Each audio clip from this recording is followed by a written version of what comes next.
quais serão as novas tecnologias indispensáveis para o seu ano de 2020? Fala pessoal, aqui é Marcelo Pimenta, sócio da Startse. Eu estou aqui hoje com o nosso Head de Inovação, Cristiano Cruel, para a gente bater um papo sobre quais são as tecnologias indispensáveis aí para o seu ano de 2020. O que você precisa ficar de olho? E eu separei umas perguntas para fazer aqui para ele e eu gostaria muito de ouvir a experiência e ouvir um pouco mais do conhecimento desse mestre em novas tecnologias aqui da Startse. Cruel, na sua visão, quais serão as tecnologias mais disruptivas de 2020? Ah, caramba, Pimentas. Sabe que tem gente que diz que não existem tecnologias no plural. O que existe é tecnologia no singular. Porque elas têm esse efeito de convergência, elas se misturam. Você não sabe mais quando uma termina de ser e começa a outra. Elas têm cada vez mais esse efeito, então, elas juntas criam esse efeito de aceleração incrível, né? Mas para resolver um pouco esse problema, nós aqui na Startse, já há algum tempo, nós decidimos que existiam 12 domínios tecnológicos que nos permitiam monitorar esse ambiente como um todo.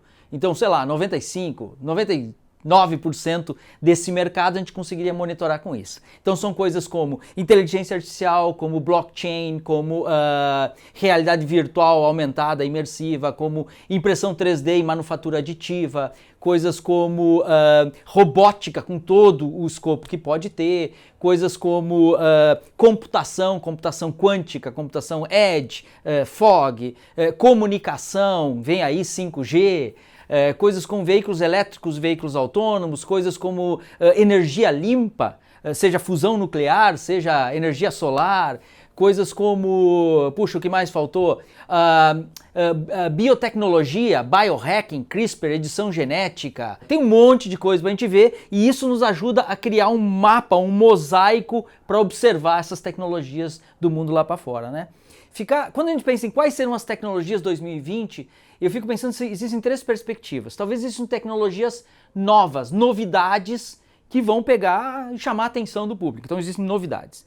Existem outras que serão, na verdade, elas vão virar mainstream. Na verdade são as tecnologias que eventualmente já estão aí, mas 2020 seja o ano que elas realmente apareçam mais e entre mais em notícias. Ou talvez simplesmente 2020 sejam tecnologias que realmente causem um impacto muito grande. Sabe como é que é? Ela aconteceu, ela causou, ela transformou. Então eu acho que é muito difícil fazer isso, né? Eu adoro brincar que qual é a diferença do economista, do futurista e da cigana que sabe ler as mãos?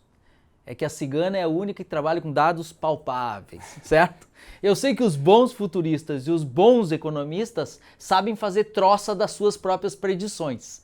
Ou seja, está cada vez mais difícil prever futuro, né? Por causa dessa dinâmica incrível que nós estamos vivendo aí.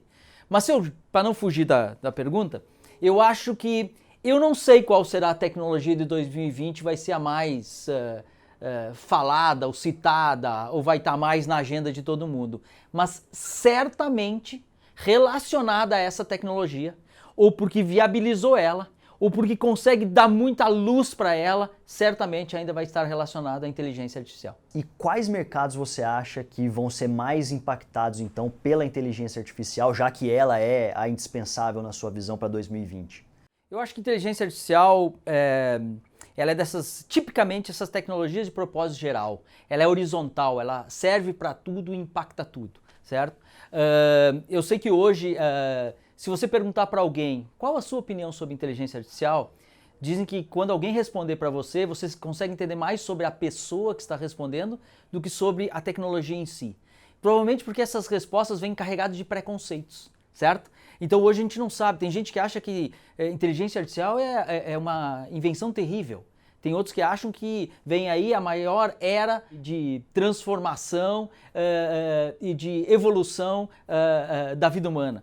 Mas eu sei que se você olhar a inteligência artificial, você tem respostas tecnológicas sobre o assunto, que você pode falar de machine learning, deep learning e essas coisas todas. Existe uma resposta mais econômica, quais são os mercados que impactam, profissões que podem se alterar mais ou menos. E existe uma resposta filosófica, que é, nossa, esse negócio vai tomar conta do mundo, seremos escravos desse negócio, certo? Mas se você olhar mais no meio, então, economicamente, é muito fácil perceber que a possibilidade dos usos de inteligência artificial de maneira muito transversal a qualquer tipo de negócio e de profissão, ela pode ter grandes impactos. Se você começar por profissão, pense assim, todo mundo que tem um trabalho que se define como um conjunto de sequência de atividades, tipo um checklist, de cognições rápidas, certo? Assim, coisas que você faz que são ciclos de cognição rápida, esses, em teoria, a máquina vai conseguir fazer. Nós seremos capazes de automatizar inteligências, entre aspas. E isso causa, então, mudanças em todos os mercados. Agora, se a gente pensar do ponto de vista de negócio, se você vive em qualquer indústria, fique imaginando o seguinte, o que acontece na sua indústria, na sua operação hoje, que pessoas precisam escutar coisas, ou precisam ver coisas, ou precisam falar coisas, ou precisam fazer predições. Quer dizer, se aconteceu isso, vai acontecer aquilo.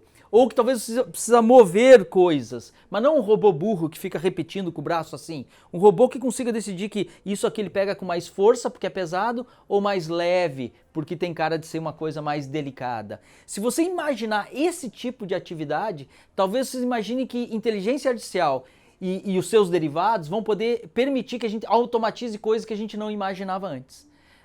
Então é impossível que a gente vai ver impactos em praticamente todas as indústrias. Tipicamente as indústrias que usam mais volumes de dados, têm mais históricos de dados, têm mais possibilidade de eu criar automações de inteligência num nível muito maior, né? Então se a gente olhar para a indústria hoje, eu acho que é inevitável a gente pensar que as aplicações médicas, principalmente diagnóstico de imagens, se espera ter muita transformação com inteligência artificial.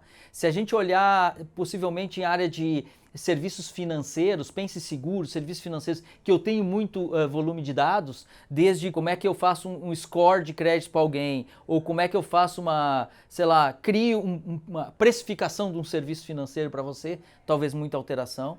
Eu acho que em indústrias que trabalham com muita logística, muito volume, logística mesmo, pense em varejos, eu acho que a gente vai ver muita possibilidade. Aí vem uma frase de alto impacto que vem da China e que serve como provocação para nós, que diz o seguinte: se na sua empresa, em breve, tiver um ser humano tomando uma decisão operacional, é porque você ou está burro ou está lento.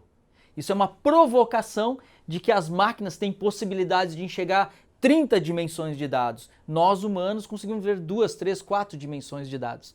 Então, talvez a gente venha aí um ciclo de evolução e transformação em negócio que é muito grande, né? Mas aí vamos pensar que se eu sou o gestor de dentro de uma empresa, ou então o empresário que eu acho que eu estou obsoleto, eu quero entrar nesse mundo da inteligência artificial, qual que é o primeiro passo que geralmente ele precisa dar para poder concretizar isso na empresa dele, no negócio dele? Eu acho que o primeiro passo é entender que isso não é conversa para nerd, certo? Eu acho que quando a internet surgiu, décadas atrás, algumas pessoas sacaram aquilo diferente. E ao sacar aquilo diferente, eles criaram e-commerce, por exemplo. Transformaram indústrias, negócios, mercados.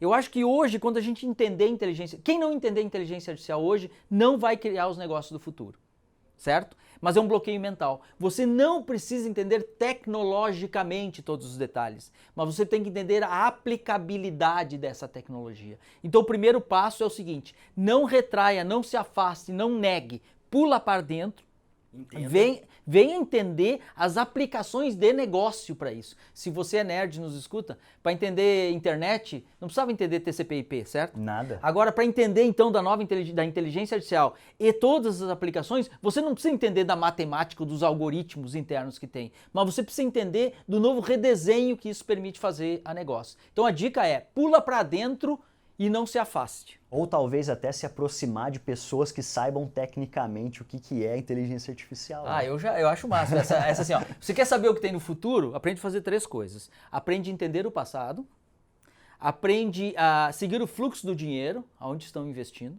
e o terceiro, fica perto dos malucos que estão criando o futuro, porque o futuro não existe, alguém está fazendo ele, né? Então fica perto desses malucos que você vai estar mais próximo de acertar. Ô Cruel, na sua visão, tem alguma indústria, algum nicho de mercado que está ameaçado de extinção?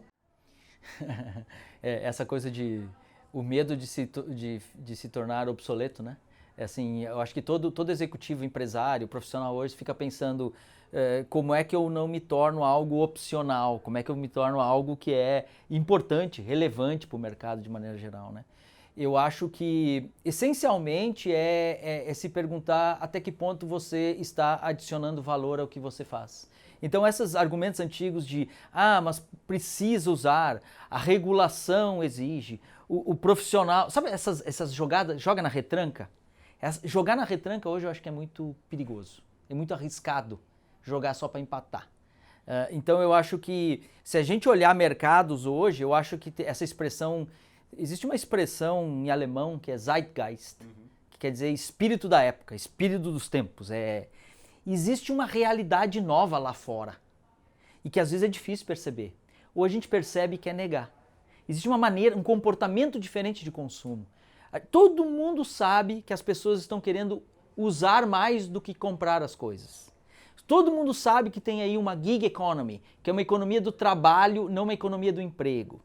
Todo mundo sabe que o mercado está caminhando para compartilhamento, né? Sharing economy.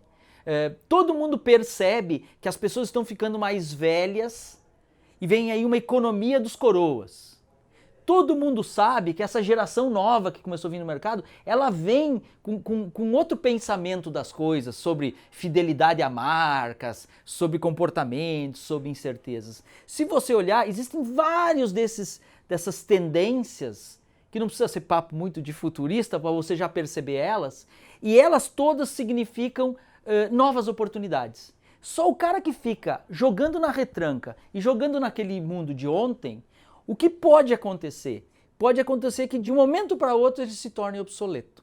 Existe uma coisa que se tornar obsoleto que nem uma máquina de escrever. Quando veio o computador, a máquina de escrever se tornou obsoleta, certo? Isso poderia chamar de disrupção. Ela tornou o anterior obsoleto. Talvez os aplicativos de Uber, Lyft, 99, o que for, talvez eles não tornaram o táxi 100% obsoleto, mas eles diminuíram a relevância da opção simplesmente do táxi.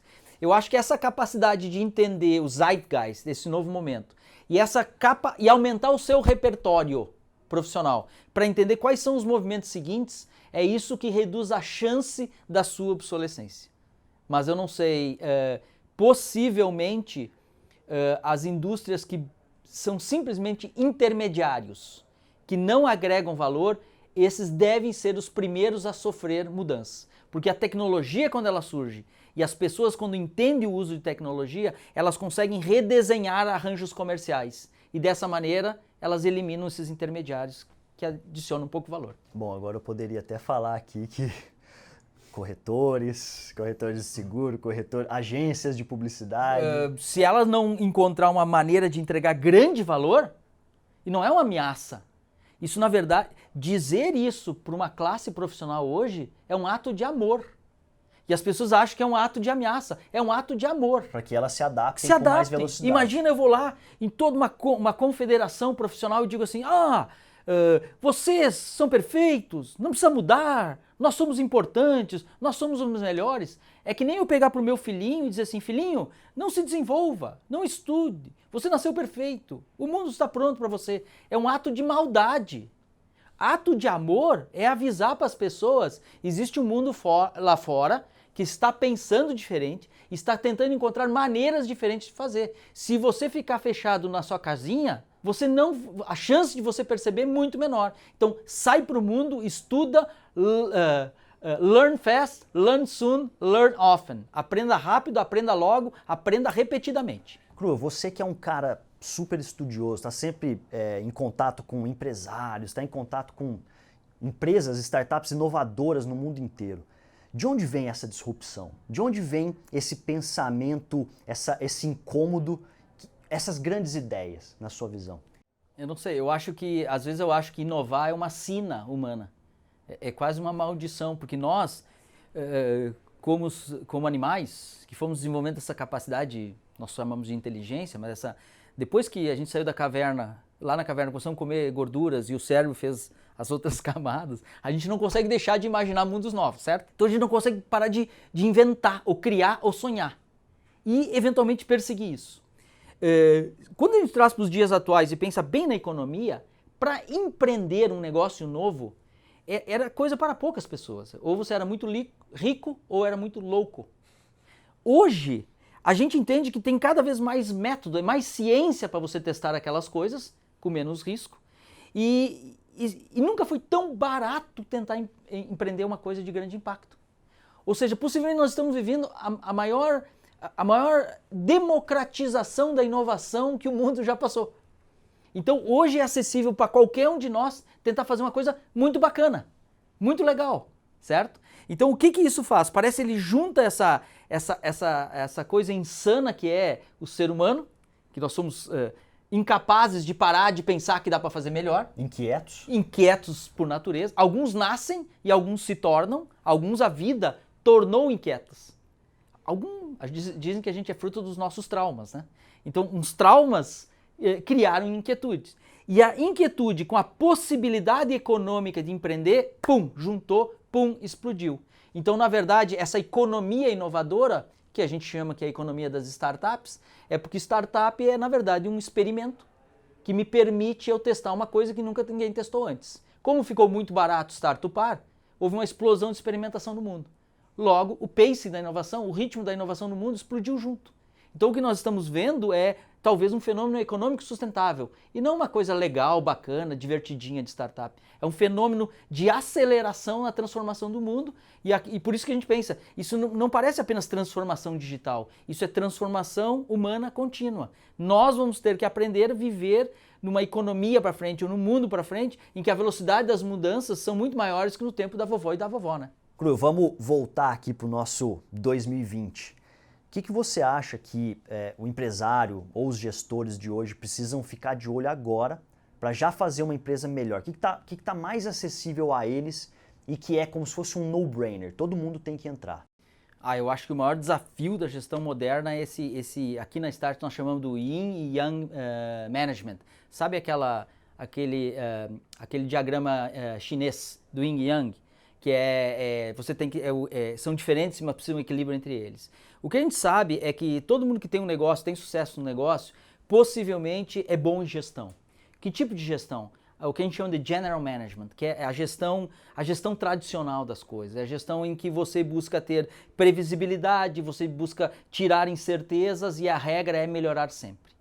Só que além disso, todo negócio hoje, todo empresário, empreendedor, ele precisa combinar um segundo estilo, que parece ser complementar, mas também ele é conflitante, que é o que a gente chama do estilo startup das coisas, que é o entrepreneurial management, em que ali a regra é lidar com a alta incerteza, é lidar com a baixa previsibilidade. Ali a regra é aprender rápido. Melhorar sempre, aprender rápido. Passa, passa, passa, dribla, dribla, dribla. Eles parecem ser antagônicos do ponto de vista de negócio e de gestão. Então uma organização hoje, porque pensa assim, para mim me tornar cada vez mais eficiente, eu tenho que parar de mudar. Se eu paro de mudar, eu me torno obsoleto. Mas se eu estou sempre mudando, eu nunca me torno eficiente. Então esse é o balanço, é super complexo, né? Você pesar, você está sempre tentando inovar ao mesmo tempo que você precisa executar com altíssima qualidade e altíssima velocidade. Né? Exatamente.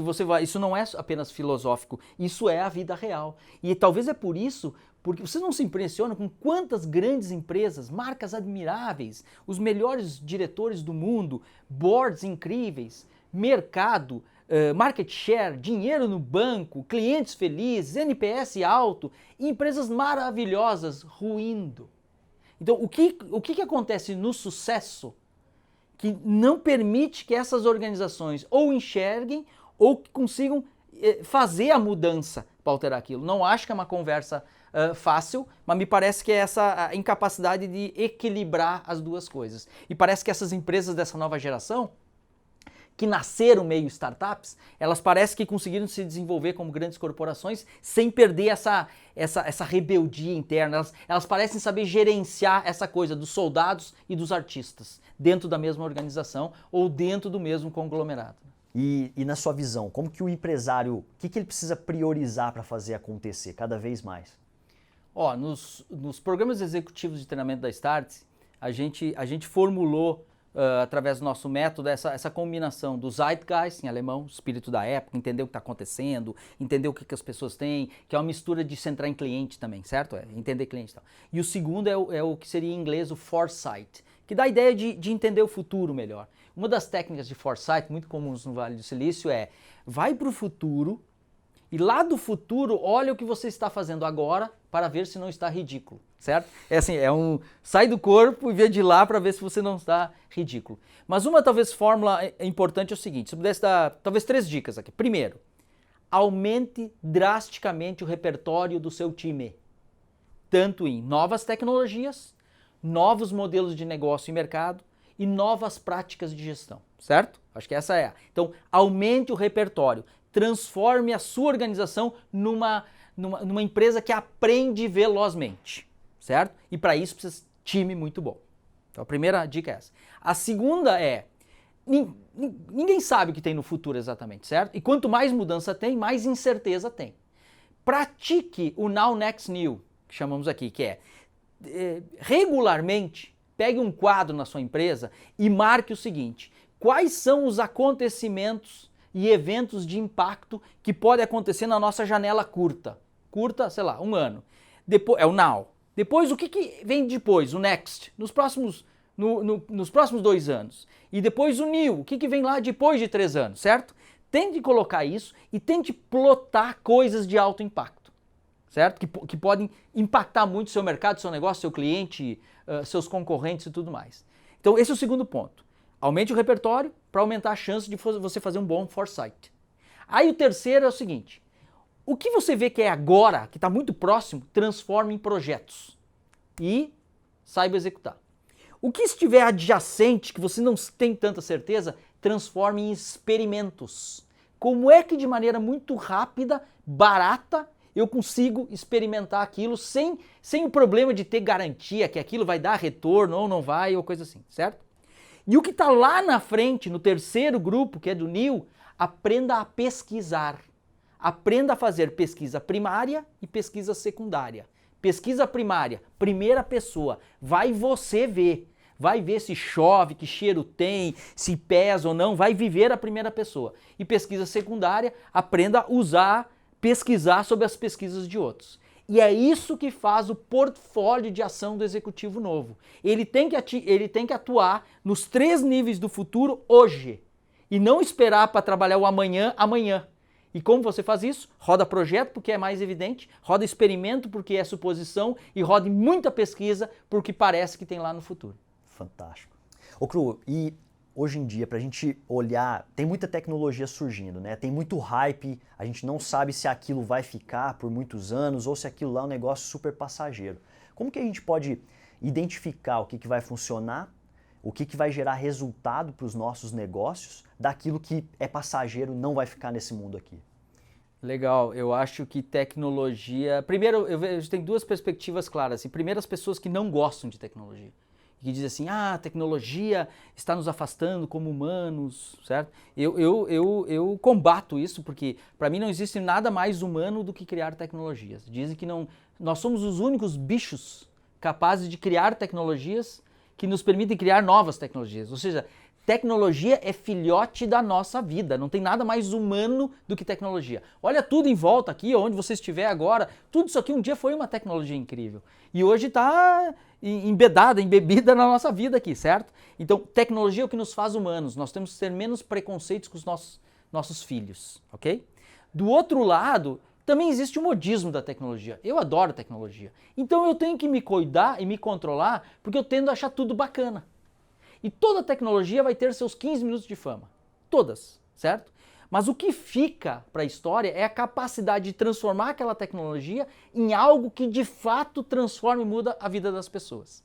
Então, essa é uma primeira perspectiva, vamos dizer assim, sobre tecnologias pró e tecnologias contra, né? Eu acho que todos precisamos entender de tecnologias para aumentar o nosso repertório, senão você não consegue dialogar, concorda? Então, não ser específico, nem entender todos os detalhes, mas entender o funcionamento básico. Uma coisa que nos últimos anos eu aprendi foi olhar para a tecnologia e ver que o que realmente elas me ensinavam não era a tecnologia per se, essa mudança de mentalidade. Exemplo, quando eu olho blockchain hoje, eu não fico mais tão preocupado com a tecnologia, mas eu fico altamente impactado pelo poder de redesenhar as coisas pensando em redes distribuídas. E aí que eu me dou conta, blockchain significa desintermediação. Quando eu vejo realidade virtual, claro que pode ser bacana, VR, realidade aumentada, tem toda coisa bacana, mas olhando bem aquilo, eu me dou cada vez mais conta da abdução. Ou seja, no final, tudo são experiências humanas. Então, como é que a gente pode transformar a experiência do cliente com os nossos produtos ou serviços? Então, pelo que eu estou entendendo aqui, você está falando que é melhor a gente olhar para qual será o impacto dessa tecnologia na sociedade do que simplesmente olhar para o que ela vai fazer, o que ela está fazendo agora. É o resultado daquela aplicação. É isso aí. Se você perceber, todos nós, empresários, executivos, quem for, precisamos entender mais da tecnologia, mas o suficiente que caiba no investimento do tempo, mas mais do que nunca é entender essa tecnologia e perguntar what if, né? E se isso acontecer, o que acontece naquele mercado? E se acontecer isso, o que acontece aquilo? E se alguém criar uma rede em blockchain que as pessoas entrem lá e aquilo vire um seguro por si só, porque eu desintermedio a seguradora? E se eu mudar a experiência de compra e aquela experiência se torna quase tão real que eu não preciso mais ir na loja para comprar, eu topo comprar por um site. E se a impressora 3D ou a manufatura aditiva, ela conseguir romper com estoques e fazer a gente ser muito mais eficiente do ponto de vista de cadeia de produção? E se, eu acho que essas são as grandes perguntas que a gente tem que aprender a se fazer olhando para a tecnologia. Isso é olhar para a tecnologia sem preconceito. Cru, uma curiosidade aqui, em qual mercado você aposta que teremos o próximo unicórnio brasileiro? Eu gostaria de dizer que seria uma startup do tipo hard tech ou biotech. E são os termos que a gente usa para as startups que são centradas em hard science, numa tecnologia incrível, numa ciência incrível, numa coisa única, certo? A gente usa esse hard de hard science ou biotech de biotecnologia. Mas, infelizmente, eu acho que será difícil para o Brasil devido às nossas limitações, investimento em ciência e tudo mais. Por mais que essa nova economia, essas tecnologias incríveis como, sei lá, tecnologias avançadas de inteligência artificial ou até de CRISPR, edição genética, se tornem populares. Ou seja, mesmo nós brasileiros, com todas as restrições, nós temos acesso a conhecimento, a informação e eventualmente tecnologias que talvez no passado teríamos menos acesso ainda. Mas talvez, porque eu sei que você não quer que eu fuja da pergunta, se eu tivesse que fazer a minha aposta aqui, vamos nós brincar no nosso cassino, eu acho que pela dimensão do Brasil, por talvez o Brasil representar 25% do PIB brasileiro, com controvérsias, está relacionado ao agronegócio, pela dimensão que isso tem, eu arriscaria dizer que o próximo unicórnio no Brasil, um dos próximos unicórnios do Brasil, estará relacionado ao agronegócio. Pela dimensão que isso tem, nós temos uma grande chance de fazer acontecer lá. E nós temos fortes candidatos para isso, né? É isso aí, nós temos as nossas apostas mais particulares sobre isso. E a gente não vai falar sobre elas agora. Cruel, eu queria fazer uma provocação aqui com você sobre o Vale do Silício. Primeira coisa, o que você acha sobre o Vale do Silício depois de passar por lá durante quantos? 30 anos mais ou menos, certo? E outra coisa, o que o Vale tem, que o Brasil não tem, ou que o mindset empreendedor ou dos empreendedores de lá, o que eles têm que aqui os empreendedores brasileiros não descobriram ainda? Perfeito, eu acho que todos nós da Start sempre gostamos de, como nós temos uma operação lá na Califórnia, lá no Vale, e eu sempre me preocupo em fazer um disclaimer, dizer que o Vale do Silício não é nenhum lugar perfeito, maravilhoso, sem falhas, nem nada. Eles têm todas as doenças sociais que existem e tudo, mas ao mesmo tempo ele captura a nossa admiração pelo que aquele povo lá fez na última década, principalmente, né? Impactou a vida de todo mundo. Então é mais um ato de humildade, será que a gente não tem nada para aprender com eles sobre isso? Observando hoje, depois de 32 anos frequentando o Vale do Silício, olha só, coroa, talvez um dos grandes aprendizados aquilo lá não é possível copiar, eu acho, né? Assim, não faria sentido copiar, mas talvez entender para emular, que seria um termo aí para quem é emular, o que eu posso trazer aquilo para minha região, para minha cidade, para minha comunidade, para minha empresa, que parece fomentar um pouco isso, né? Esses dias, há um tempo atrás, eu me dei conta e criei uma tese que o Vale do Silício ele ensina uma coisa só. Ele ensina você a combater a tiquifobia. A tiquifobia é em inglês, porque a tradução em português, acredite, é pior do que a tiquifobia, tá? A tiquifobia significa o pavor de errar, a fobia ao erro. Se você olhar tudo que o ecossistema, o jeito de pensar, as ferramentas, as técnicas, tudo, elas parecem convergir para isso. Eles parecem convergir para criar mecanismos e um ambiente em que você possa experimentar algo que nunca ninguém fez. E que aquilo não é errar, aquilo é aprender. Então eu acho que o que o Vale do Silício faz, ele é uma clínica de rehab, de reabilitação de falhas. Porque na verdade a única maneira que você tem de aprender o que nunca ninguém fez antes, uma inovação, é experimentando fazer isso. Esse é o verdadeiro mindset de inovação. O que é uma startup? O método científico trazido de volta ao negócio. O que é pivotar? Pivotar é você caminhar e não ter certeza se é para lá. E tudo bem se você mudar de ideia. O que é venture capital? É capital de risco disposto a financiar e participar desse experimento. Então talvez a grande lição, resumo, do Vale do Silício para mim hoje é que ela permite que as pessoas experimentem caminhos novos e que o termo falha lá, ele é muito mais associado a aprendizado do que a insucesso.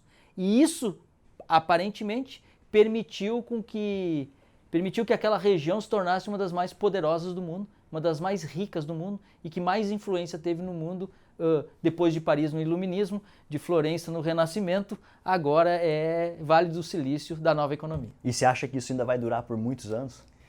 Não sei dizer, mas eu sei que ainda é único, por isso que nós acreditamos que de fato Vale do Silício, Israel e China estão dando cartas de um jogo novo na economia, certo?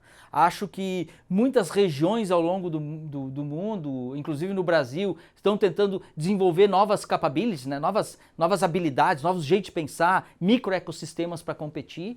Então, naturalmente, esse segredo, entre aspas, do Vale do Silício começa a ser espalhado pelo mundo. Então, eu não sei até que ponto essa diferença do Vale para os outros mercados vai conseguir se destacar. Eventualmente, como lá a regra é inovar, é muito difícil definir o Vale do Silício, porque ele, por natureza, ele é rebelde. Por natureza, ele é questionador dos próprios modelos que ele cria. O que, aparentemente, pode ser uma vantagem de se redesenhar para o futuro, né? Mas eu acho que ainda vai dar muito pano para manga. Legal. Ô, Cru, eu quero, só pra gente fechar aqui, conta na verdade, uma pergunta secreta aqui pra gente. O que você está estudando nesse exato momento?